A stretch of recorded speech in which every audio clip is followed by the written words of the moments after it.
জীবনে বিয়ে করলেন না কেন? 15 বছর 7 মাস 12 দিন আমার প্রেমের বয়স। 13 দিনের দিন মাকে দিয়ে বললাম, মা আমি লাভলিকে বিয়ে করব। মা বলল, এই মেয়ে যদি তুমি বিয়ে করো তাহলে আমি তোমাকে তেজপুত্র করে দেব। কেন বললেন না এই কথা? মা পছন্দ করেনি, আমার আর কিছু নাই। তাই আমি আমার প্রথম লাভলির কাছে চিঠি লিখলাম রাত্রে 11টা 10-এ প্রথম চিঠি লিখলাম। লিখেছিলাম,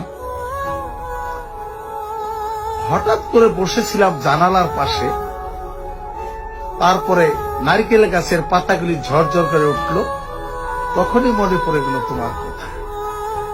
যখন মা ওকে বিয়ে করতে দিলেন না, তখন আমার মনটাকে স্থির করার জন্য এবং অনেক জায়গায় গেলাম, কোন মেয়ের সাথে আমার পছন্দ হলো না, মনও মিলল না। যখন ওকে বিয়ে দিয়ে দিলাম আমার এক বন্ধুর কাছে, বন্ধু ইটালি চলে গেল, ভালোবাসা শেষ হয়ে গেল। তাহলে আমি কি করব?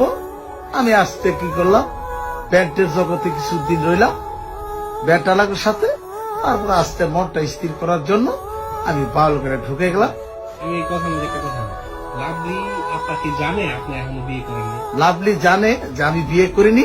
হঠাৎ করে আমি মাসখানি 1 মাস আগে লাভলিকে বললাম যে তোর স্বামী ইটালি থাকে, সিটিজেনশিপ, ছেলে থাকে মেয়ে থাকে, তুই কি আমি এখন বললে কি তুই চলে আসবি নাকি? বললো, আমি টাকাতে কি করব, তুমি আমাকে নিয়ে যাও, আমি সব ফালাই চলে যাবো।